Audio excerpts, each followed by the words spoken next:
Faire des crises d'hyperphagie ne veut pas dire être gourmand ou gourmande. Disclaimer, toutes les personnes qui souffrent de TCA, je vous invite à swipe. Mes go et mes gars en perte de poids, moi-même, avant, je faisais des crises d'hyperphagie et je savais juste pas que ça s'appelait comme ça. Pour moi, je faisais juste des craquages et je mangeais grave des grosses quantités de mauvais aliments. Donc, ça pouvait être des chips, des gâteaux, genre, je mangeais grave. Je mangeais grave et je pensais que c'était de la gourmandise. Mais c'est ce qu'on appelle des crises d'hyperphagie. Et qu'est-ce qui les provoque? C'est quand on se restreint trop, donc on fait des régimes trop restrictifs. Ça peut être dû au stress, à la fatigue, mais surtout dans la majorité des cas, c'est plus lié à la frustration alimentaire. Et comment éviter ça? Déjà, vos repas de la journée, faites en sorte qu'ils soient rassasiants. Je vais vous donner un exemple concret. Avant, quand j'essayais de maigrir, je faisais des salades. Mais quand je vous dis je faisais des salades, je prenais les feuilles de salade et je prenais la sauce salade allégée et je mangeais ça.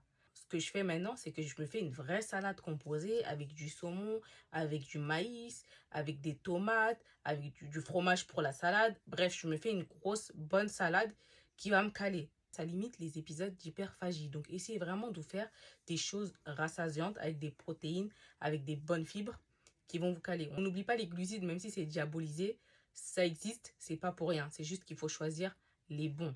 Et quand vous sentez que vous allez craquer, essayez, je dis tout le temps, essayez de changer d'environnement. Allez marcher, buvez un verre d'eau, sortez, appelez quelqu'un, écoutez mon podcast Skinny Talk. Il faut vraiment en fait essayer de bouger pour pas céder à la tentation. Et si malheureusement ça arrive, après une crise d'hyperphagie, ça sert à rien de culpabiliser. Reprenez vos bonnes habitudes, tout simplement. Mais évitez les restrictions extrêmes parce que c'est ça généralement qui mène aux crises d'hyperphagie.